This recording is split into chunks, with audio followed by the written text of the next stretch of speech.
que nous puissions progresser, aller Mais vers pourquoi l'émergence. les gens ne veulent pas aller aux élections s'ils sont populaires, qu'ils soient élus? Non, il y a 2 ans. Non, si on peut organiser aujourd'hui... Il y a des députés qui ont été désignés. Si on peut organiser aujourd'hui... Y compris dans l'opposition. Si on peut Ils ont bourré les unes dans On sait comment les gens sont arrivés aux affaires. Si on peut organiser aujourd'hui ces dialogues, ces concertations, pour négocier, pour retrouver un minimum de consensus pour 2016, je vous dis, on va baisser la tension, on va avoir une alternance qui va se faire d'une manière ou d'une autre, de manière civilisée. Dans la paix. Et c'est le souci de tout patriote, et moi je le suis. Merci beaucoup. Il brûlait des réactions. Vous avez la parole. J'en ai entendu à gauche et à droite et même en face de moi. Je dois quand même parler. Non, par rapport à la matière prévue...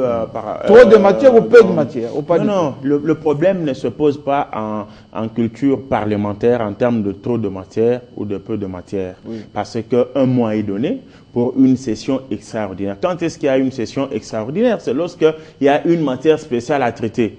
Et lorsque, en culture parlementaire, qu'on ne parle pas seulement de la République démocratique du Congo, c'est une culture héritée de la France qui se veut être cet État qui donne des leçons en matière de démocratie et de parlement. Il y a ce qu'on appelle des arriérés parlementaires. C'est-à-dire un parlement sérieux, même si il enregistre 1001 matières à traiter, il va en priorisant la priorité. Non, il ne vise pas. Il priorise la priorité. Il priorise les matières essentielles. Même pendant un mois de cette session extraordinaire, même s'il y a 1001 matières, le Parlement peut se permettre de traiter 2 lois essentielles. Le reste, Jean-Marie Kassamba, après un mois, il y a une session ordinaire. On renvoie ça à la session ordinaire et on continue. Et si jamais ces matières ne sont pas épuisées, le Parlement qui viendra après 2016 va s'occuper des arriérés laissés par les... Daniel Safou dit, non, mon cher ami Daniel Safou sait ce dont je parle, il ne me contredira pas. Je sais pourquoi il a rejeté ça. Ce dont je parle, ce sont des principes inéluctables devant lesquels il est dans l'obligatoriété de s'incliner sans débat. Là, on ne débat même pas. Parce que après ce Parlement, celui qui viendra en 2016 va voir les priorités que les députés de cette mandature n'ont pas traitées. Ça s'appelle les arriérés parlementaires. Donc, la priorité, et c'est là que je donne raison à tout le monde, il s'agit de traiter la loi électorale et d'autres matières encore. Mais pensez qu'il y a autant de matières qui ne peuvent pas être traitées pendant un mois. Le jugement de valeur dont il a fait mention tout à l'heure, il présuppose déjà qu'il y aurait une loi taillée sur mesure. Ah oui, c'est ça. Non, vous savez, c'est mal maîtrisé. Donc vous êtes d'où? C'est mal maîtrisé. Jean-Marc Kassamba, il risque de me voler mes minutes pour rien et je le connais. Lorsque nous parlons de loi taillée sur mesure, tout ça, c'est comme si l'on pense que la loi électorale ne table que sur l'élection présidentielle.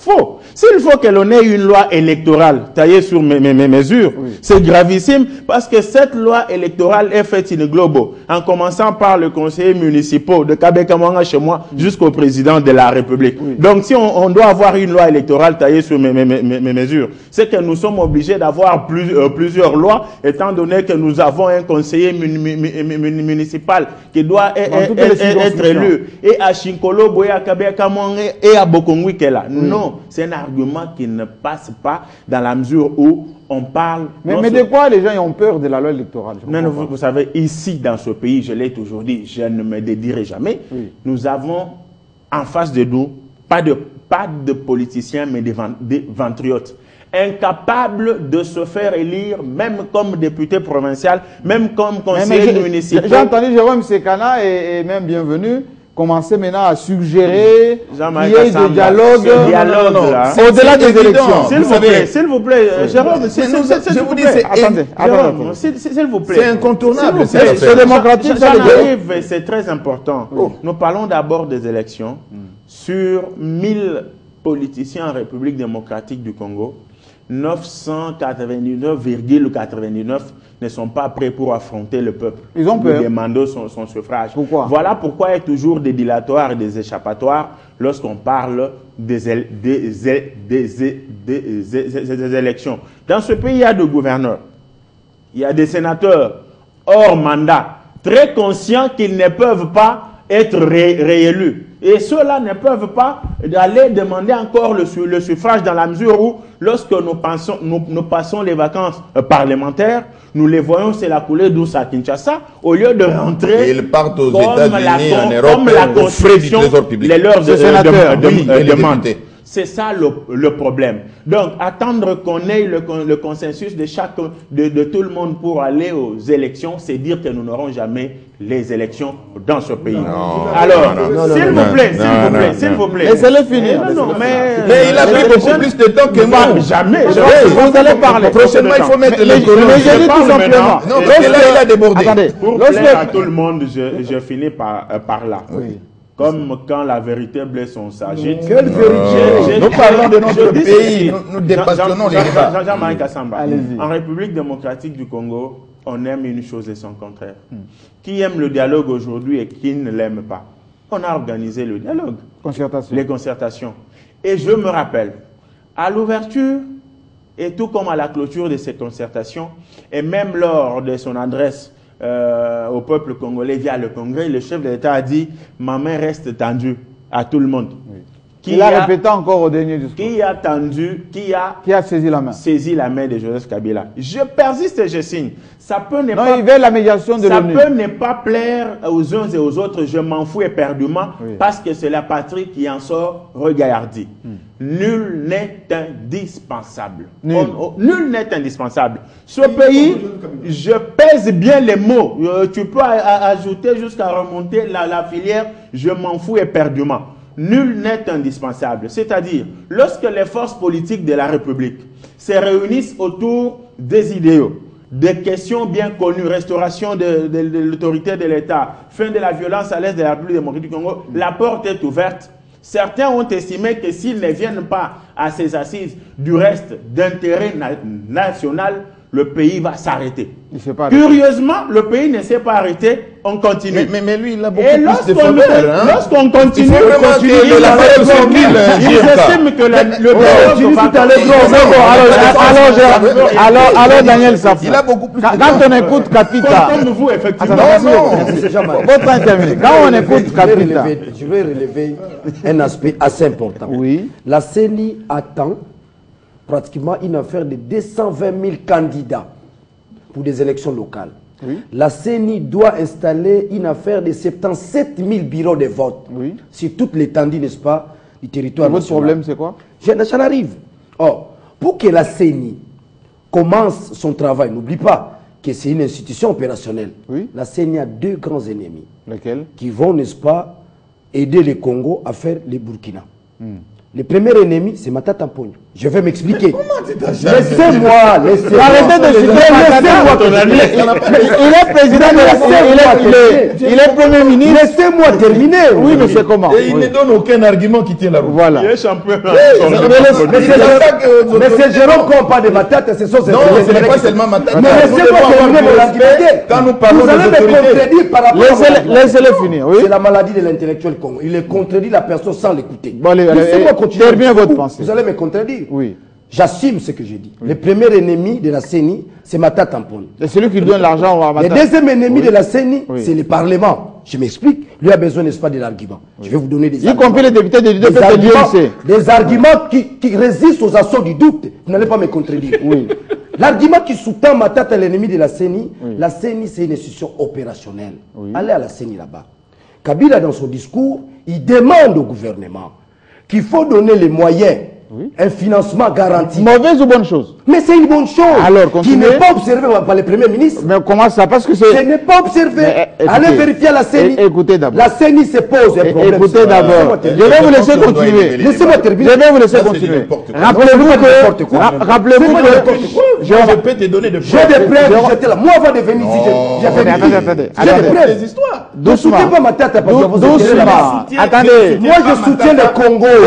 Je démontre sur ce que tu dis. Non, j'ai des informations que vous n'avez pas. Écoutez, faites un reportage, allez poser la question. Allez poser la question au président de la CENI, au jour d'aujourd'hui, il fonctionne avec quels moyens? Ils n'ont pas de moyens. C'est le moyen du gouvernement. Ils n'en ont pas, ils n'ont pas de moyens. Donc il est en train de mentir. Malou n'a pas de moyens.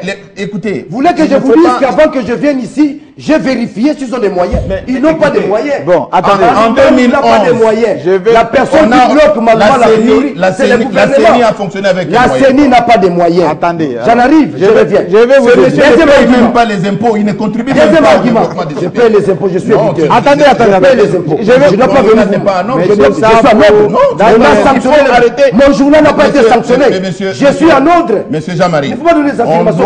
On doit élever les débats. On ne doit pas se permettre de dire. Mais c'est Jean-Marie sait que mon journal est en ordre. Non. Mon journal est en ordre. Attendez. Ce n'est pas un journal qu'on a sanctionné. Qu'on évolue. Vous êtes dans les jugements. Qu'on évolue. Non, tu es dans les jugements des valeurs. Comment tu peux dire que je ne paye pas d'impôts et que mon journal n'est pas en ordre? Chaque fois, il tire à boulet rouge sur Kengo, il tire à boulet rouge sur le gouverneur de la ville de Kinshasa, même sans preuve, il tire à boulet rouge sur tout le monde. C'est quoi cette affaire? Vous ne tirez pas sur les gouverneurs? Non, moi je dis des choses avec de preuves. Moi aussi je dis des choses avec des preuves. Et lorsque on va tenter un procès, il va commencer à crier. Vous défendez qui monte ou vous défendez Maman? Vous défendez qui? Attendez. Les clients vous saisissent, vous défendez qui? Qui défend la primature, c'est là où il y a des intérêts. Attendez.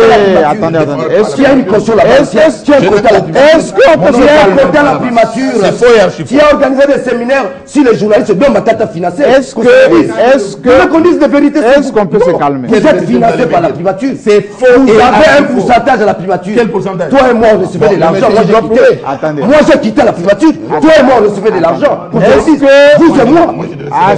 Monsieur Safou, Daniel Safou. Évitons les affirmations. Daniel Safou. Nous nous connaissons. On se calme. Merci beaucoup. On se calme. Mais nous nous connaissons entre nous journalistes. Et nous sommes suivis. Il a des intérêts. Et nous sommes suivis dans le monde entier. Faites attention.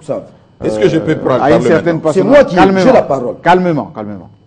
Il faut. Monsieur Safou, Daniel Safou, calmez-vous. Vous revenez du Bas-Congo, mais vous êtes pas. Je me calme. Alors calmez-vous et je vous repose la question. Oui. En toute tranquillité, sérénité. Vous reprochez quoi à la session extraordinaire? J'en arrive. Je vous pose. Calmement. Calmement. La session extraordinaire est appelée, n'est-ce pas, nous produit une loi électorale. Oui. Sur la base de cette loi électorale, que la CENI peut nous produire un calendrier global. Parce qu'ils n'ont pas encore traité la matière, à peine il y a eu l'ouverture ce matin. Oui. Pourquoi vous préjugez de leurs travaux? Non, évidemment, j'ai dit au départ, là, ce qui a suscité les débats, oui. Les deux ennemis qui bloquent la CENI. Je l'ai dit. Les gouvernements. En quoi le Parlement va bloquer la CENI? J'en arrive. Oui. Si Kabila, dans son discours, fait allusion, n'est-ce pas, à un financement garanti, je crois qu'il en a l'information. Il en a l'information que la CENI n'est pas financée. Parce que c'est le même gouvernement qui a financé les élections de 2011. Oui, mais on va le faire. J'en arrive. Oui. J'en arrive. Oui. C'est différent de Moussitou. Aujourd'hui, la CENI... Non, maintenant, tu étais ministre des Finances. J'en arrive. Mais oui. il subissait les injonctions de son premier ministre, qui était Moussitou. Enfin... J'en arrive pour dire que donc aujourd'hui la CENI... C'est un jugement qui n'est pas la route. C'est un jugement qui tient. Dites-nous pourquoi le Parlement freine la CENI. Laissez-moi, monsieur Jean, je vous donne une information vraie. Oui. Il se pose un problème à la CENI. Ceux qui suivent cette émission, ceux qui sont de la CENI vont condamner mes confrères, ils n'ont pas l'information. La CENI est butée à des problèmes très sérieux à l'heure actuelle. Ils ne sont pas financés par le budget. Ils ne sont pas financés. Quand vous prenez les charrois, n'est-ce pas, de la CENI, ce sont des vieux véhicules. Aujourd'hui, la CENI, comment la CENI fonctionne? Moi, je suis accrédité à la CENI depuis 2006, jusqu'à aujourd'hui. Je suis un journaliste accrédité là-bas. Dites-nous en quoi le Parlement sera... Je vais arriver au niveau du Parlement. Oui. La CENI, c'est une institution opérationnelle. Il fait déjà l'avocat de la CENI, hein? Oui, je suis accrédité là-bas. Oui, accrédité, ce n'est pas être avocat. Les dégâts d'Idémé au pays, c'est la CENI. Les dégâts d'Idémé au pays. Oui. Quand nous parlons de Burkina Faso, tout va partir, n'est-ce pas, de la CENI. Mais vous mélangez les dégâts d'Idémé. Je reviens maintenant pour dire que... Parlement. Si la loi électorale traîne les pas, nous allons, n'est-ce pas, tomber dans la bouillabaisse. C'est-à-dire la CENI n'aura pas le pouvoir d'organiser les choses en tant que telles. Je vous donne le cas. Si la CENI s'attelle à la loi électorale de 2011, de juin 2011, oui. La loi en vigueur, oui. Cette loi-là, si la CENI travaille par rapport à cette loi-là, oui. Une fois une loi qui sort, n'est-ce pas, du Parlement, automatiquement, tout ce que la CENI aura, n'est-ce pas, réalisé, sera, n'est-ce pas, mis en cause. Pas tout. J'ai dit tout. J'ai dit tout par rapport, n'est-ce pas, à la loi. Si cette loi-là qui vient ne vient pas en contradiction à la loi qui est en vigueur,